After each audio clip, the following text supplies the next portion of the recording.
आज आपने टीडी को लेकर बताया कि किस तरीके के यहाँ पर किसानों ने जो संघर्ष किया था, उसके बाद में इंटरनेशनल लेवल पर उन सब चीज़ों को फॉलो करने के लिए लोग आ रहे हैं, तो क्या कुछ जानकारी है?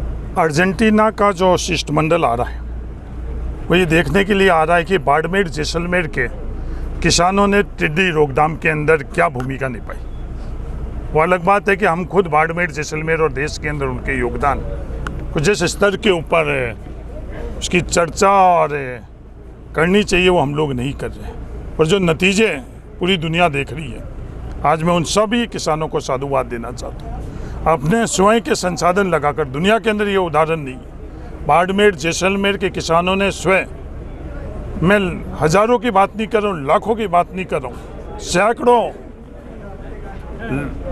रुपए की बात नहीं कर रहा हूँ, 50 लाख रुपए से ज़्यादा उन्होंने स्वयं खुद की कमाई के पैसे लगाकर पाउडर का परचेज कर और जो पाउडर पूरी दुनिया में कहीं भी अधिकृत नहीं था, उससे टिड्डी का रोकथाम किया।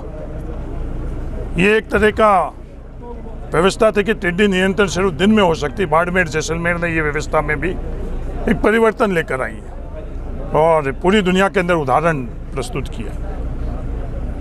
बेहतरीन योगदान के कारण आज दुनिया देखने के लिए आ रही है।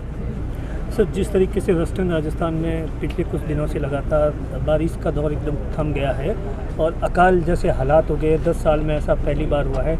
आप क्योंकि इन सब चीज़ों से लगातार जुड़े रहे हैं, तो किस तरीके के हालात है, किस तरीके का फीडबैक है, सरकार क्या प्लान कर रही है? ये तीसरा टिड्डी और कोरोना के बाद में तीसरी महामारी हम लोगों के द्वार पर दस्तक दे चुकी है। अकाल के अंदर बेहतरीन अकाल प्रबंधन हुई, निष्पक्ष तौर के ऊपर प्रत्येक आवश्यकता के अनुरूप ये व्यवस्था हुई, चाहे जल के लिए, चाहे चारे के लिए, चाहे और किसी व्यवस्था के लिए। ये हम लोगों की प्राथमिकता रहेगी।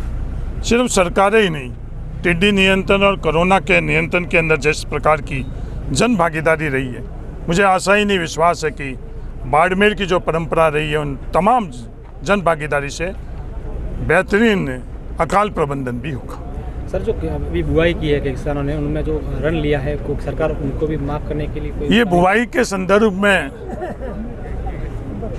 सरकार की तरफ से कई व्यवस्था है। एक तो उनको क्लेम देने की व्यवस्था है, एक बीमा के माध्यम से है।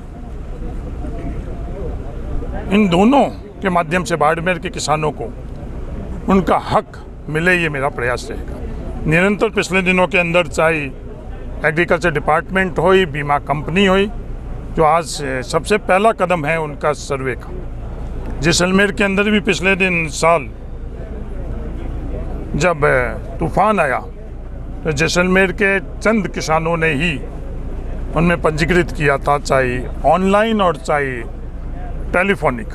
वहाँ जाकर उन तमाम किसानों से यही निवेदन किया और आज मुझे हर्ष है, उस मुहिम के अंदर तमाम जैसलमेर के किसानों ने पंजीकृत किया और लगभग आज 200 करोड़ रुपए का उनको क्लेम मिला। अगर ये पंजीकृत की व्यवस्था नहीं होती, जिस दिन हम लोगों ने जाकर उनसे निवेदन किया, उससे पहले कुछ सैकड़ों किसानों ने ही पंजीकृत नहीं किया हुआ था। उसी तरह से आज बाड़मेर के अंदर फसल बीमा के अंदर सबसे जो महत्वपूर्ण आज के समय में कार्य है वो है सोइंग, बुआई। आज बुआई के लिए जो सर्वे हो रहा है, पिछले दिनों में आंधी आई है, बुआई के बाद के अंदर जर्मिनेशन अपने आप के अंदर एक और पहलू है कि बुआई करने के बाद जर्मिनेशन हुआ हुई तो ही आगे उनको बीमा का क्लेम मिलता है। और जर्मिनेशन हो चुका है बाड़मेर के अंदर, हर गांव के अंदर। आज जर्मिनेशन के लिए हम लोग प्रत्यक्ष तौर के ऊपर देखें तो आंधी के बाद में हो सकता है कई जगह वो जर्मिनेशन होने के बाद में मिट्टी से वो ढक चुका है। ये शायद राजस्थान ही नहीं, पूरे देश के अंदर बहुत कम जगह ऐसी जगह परिस्थिति बनेगी। सर, किसान चाहते हैं कि जर्मिनेशन जो हुआ है वो या तो पूरी तरह से जल चुका है या आंधियों से पूरा ढक चुका है, तो ऐसे में सर्वे कब स्टार्ट हो जाएगा? नहीं, मैं सर्वे स्टार्ट हो चुका है। अब गिरदावरी के संदर्भ में भी मैंने विशेष गिरदावरी बाढ़ के किसानों के लिए भी हम लोगों ने करी और जल्दी ही अकाल के से पीड़ित जो ज़िले हैं उनके लिए गिरदावरी का मेरा विभाग फैसला लेगा।